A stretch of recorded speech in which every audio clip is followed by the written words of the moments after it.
సభకు నమస్కారాలు. అందరి చేతులు లేవట్టి జై తెలంగాణ, జై తెలంగాణ, జై కేసీఆర్, జై కేటీఆర్.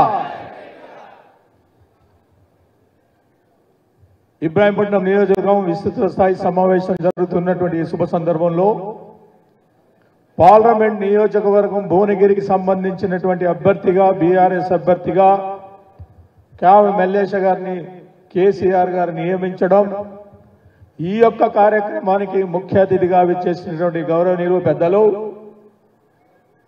ఈ రాష్ట్రమే కాదు దేశంలోనే ఆ శాఖలకు సంబంధించినటువంటి యొక్క మంత్రిగా దేశంలోనే ప్రపంచంలోనే పేరుగాంచినటువంటి గౌరవనీయులు కేటీఆర్ గారు హర్షధ్వానాల్లో మీరు అందరు కూడా వెల్కమ్ చెప్పాల్సిన బాధ్యత మన పైన ఉంది.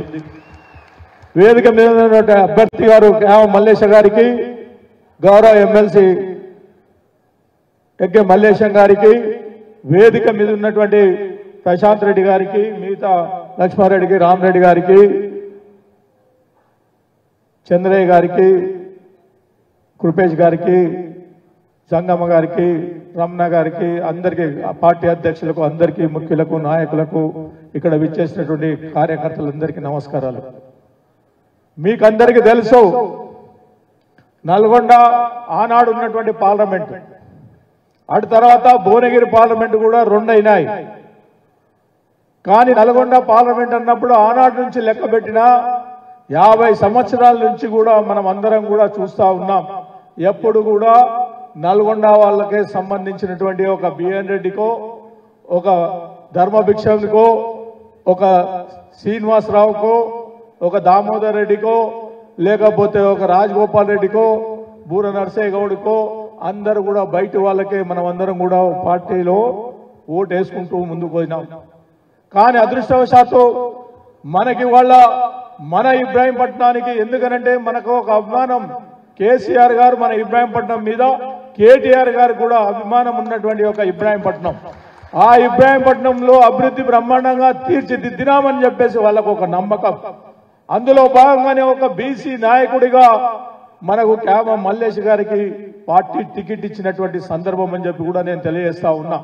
మరి ఈ పార్టీ టికెట్ ఇచ్చినటువంటి సందర్భంలో మనం అందరం కూడా మొన్ననే ఇంకా మనం కొంతమంది ఇంకా కోలుకోలేదు, ఎన్నికలలో ఇట్లా అయిపోయిందనే ఆలోచనలో ఉన్నారు. నేను ఒకటే మీకు అందరికీ మనవి చేస్తా ఉన్నాం, ఇది 3వ మీటింగ్ మనం పెట్టుకున్నది. మనం అందరం కూడా ఆలోచన చేయాల్సినటువంటిది రాజకీయాల్లో జరిగిపోయిన విషయం మాట్లాడుకుంటూ పోతే కాదు, రాబో కాలంలో ఏం చేద్దామనే ఆలోచనలో ముందుకు పోతేనే రాజకీయం అనేది, అధికారం అనేది ముందుకు వస్తుందని చెప్పి కూడా ఈ సందర్భంలో మీకు మనవి చేస్తా ఉన్నాను.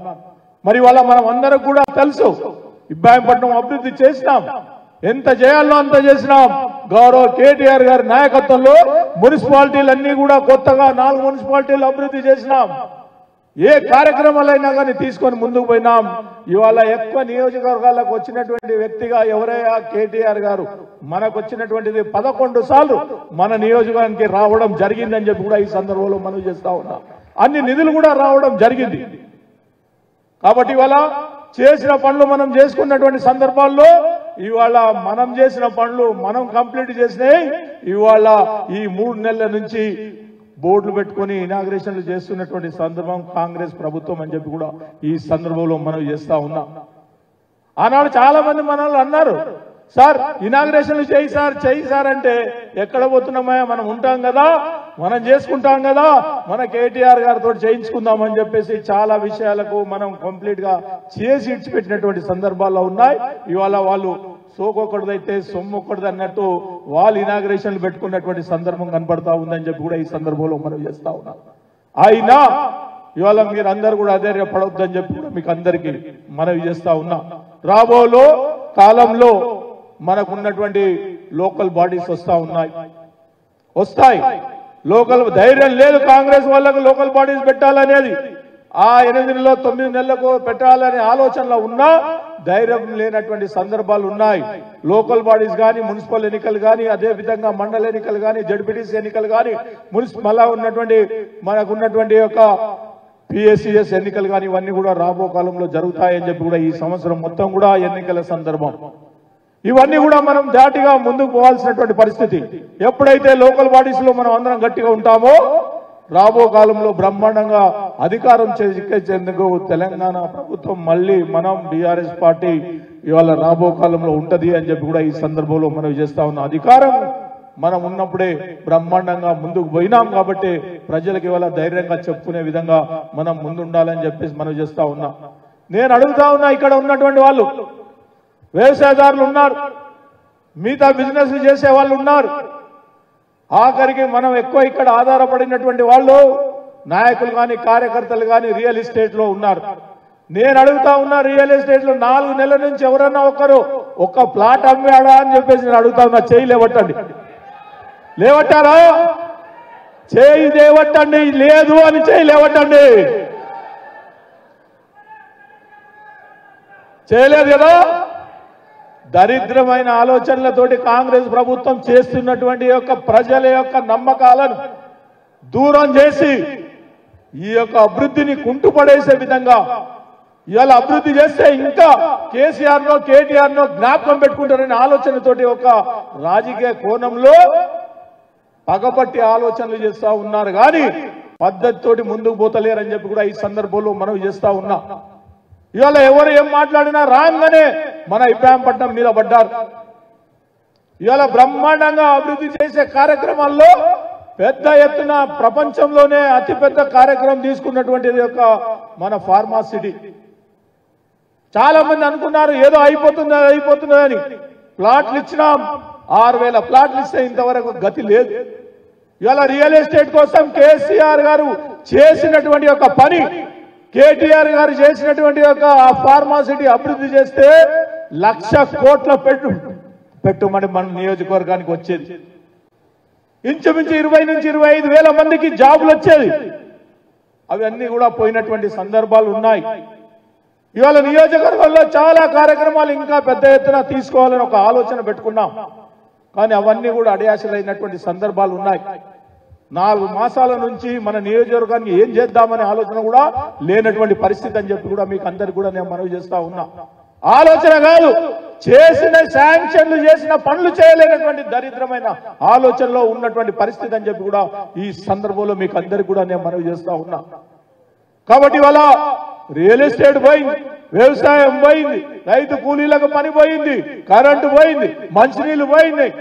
ఏదీ లేనటువంటి పరిస్థితి 4 మాసాల నుండి ముందుకు పోలేనటువంటి పరిస్థితి ఈ యొక్క కాంగ్రెస్ ప్రభుత్వం ఆలోచన లేని పనులు, అవగాహన లేని పనులు, అదేవిధంగా అభివృద్ధి అంటే ఏంటో తెలియనటువంటి పనులు చేస్తున్నటువంటి సందర్భాలు కనబడతా ఉన్నాయి. ఈ 6 గ్యారెంటీలు ఇవన్నీ కూడా చెప్పడం జరిగింది. అవన్నీ పెద్దగా చెప్పాల్సినటువంటి అవసరం లేదు. ఏది చెయ్యరు కూడా వాళ్ళు, ఏది కూడా చేసి చూపియరని చెప్పి కూడా ఈ సందర్భంలో మనవి చేస్తా ఉన్నా. వాళ్ళే మాట్లాడుకుంటా ఉన్నారు.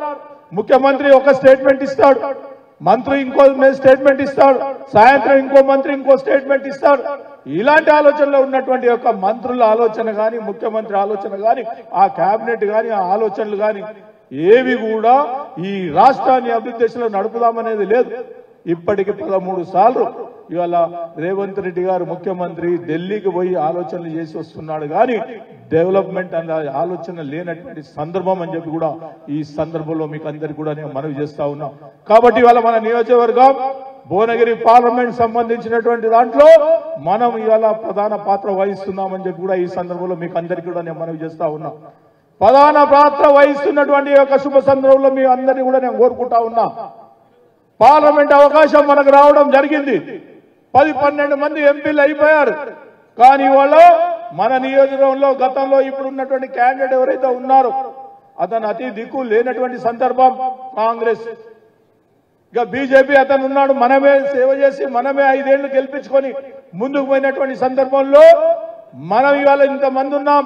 ఎక్కడైనా ఒక డబ్బు పెట్టి నియోజకవర్గాన్ని అభివృద్ధి దిశలో ఏడైనా ఒక డబ్బు కేటాయించాడా అని చెప్పేసి నేను అడుగుతా ఉన్నా. లేదు, 5 ఏళ్లు అక్కడెక్కడ పోయాడో తెలియని పరిస్థితి. అందుకే పక్కకు జరిగిపోయినటువంటి సందర్భాలు ఉన్నాయి. కాబట్టి ఇవాళ మనకు అవకాశం, మంచి అవకాశం వచ్చింది.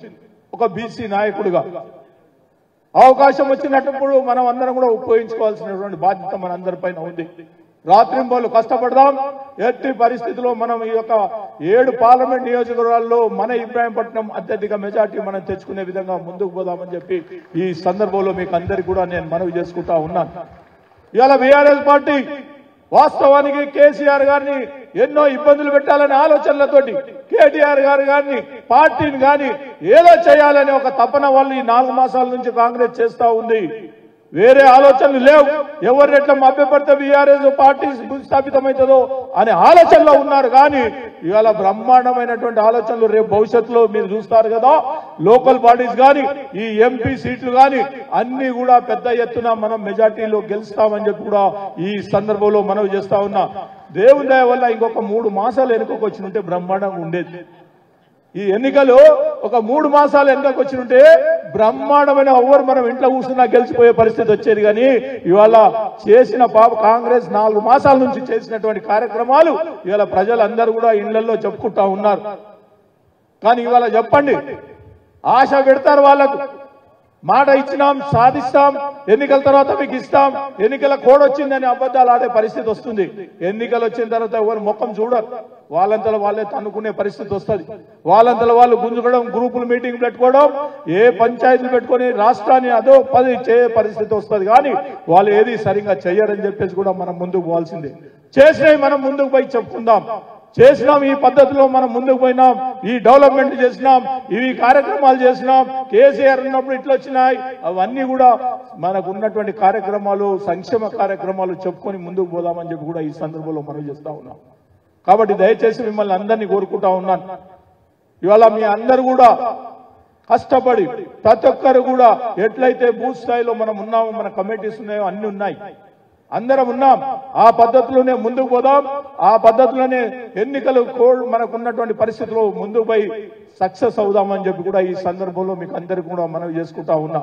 కాబట్టి దయచేసి ఇవాళ కావ్య మల్లేష్ గారిని మన అభ్యర్థిగా కేసీఆర్ ఇచ్చినటువంటి శుభ సందర్భంలో వారిని అత్యధిక మెజార్టీ గెలిపియాలని చెప్పి మీకు అందరు కూడా నేను మనవి చేసుకుంటూ ఇవాళ ఇంకా చాలా విషయాలు మనకు చెప్పడం జరుగుతుంది.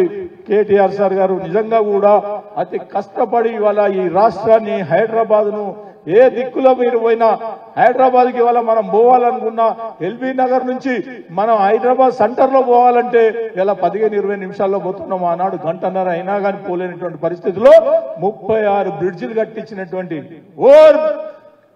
బ్రిడ్జిలు కట్టించినటువంటి ఘనత బ్రహ్మాండమైనటువంటిది కేటీఆర్ ప్లాన్ ఈ రాష్ట్రంలోనే.